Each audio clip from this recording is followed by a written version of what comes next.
Majelis Hakim Pengadilan Negeri Takengon akhirnya memutuskan gugatan Dr. Anda Asmaul Husna MSI terhadap ibu kandung serta beberapa saudara kandungnya tidak dapat diterima. Pembacaan putusan terkait dengan perkara perbuatan melawan hukum tersebut dilakukan pada Selasa 30 November 2021 di ruang sidang Kartika Pengadilan Negeri Takengon.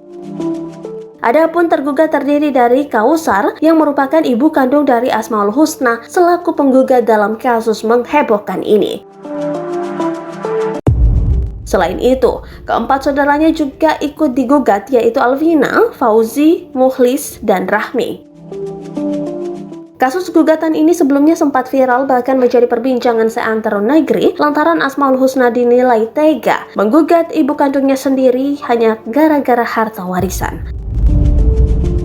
Berdasarkan informasi yang termuat di Sistem Informasi Penelusuran Perkara atau SIPP Pengadilan Negeri Takengon, majelis hakim yang menangani jenis perkara melawan hukum itu terdiri dari Hakim Ketua Aswin Arif, Hakim Anggota Chandra Khoironas, dan Hakim Anggota Hero Setiawan.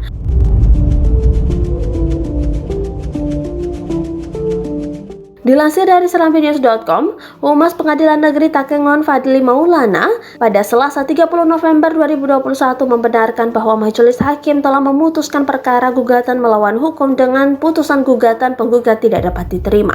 Benar, tadi sudah ada putusan pengadilan terhadap perkara tersebut. Putusan menyatakan tidak dapat diterima dengan alasan adanya kesalahan formil dari gugatan yang dilayangkan oleh penggugat, kata Fadli Maulana.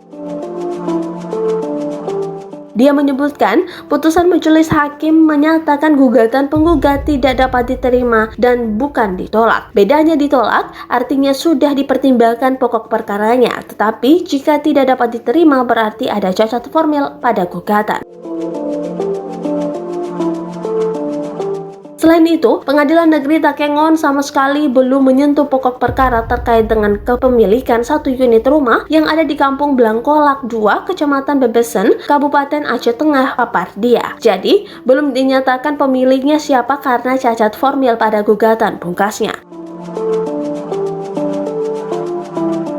Sementara itu, jika merujuk ke SIPP PN Takengon bahwa disertakan dalam putusan penggugat dihukum dengan membayar biaya yang timbul dalam perkara tersebut senilai Rp1.664.500. Sampai sejauh ini belum diketahui apakah penggugat akan menempuh upaya hukum lain pasca adanya putusan pengadilan terkait dengan perkara tersebut.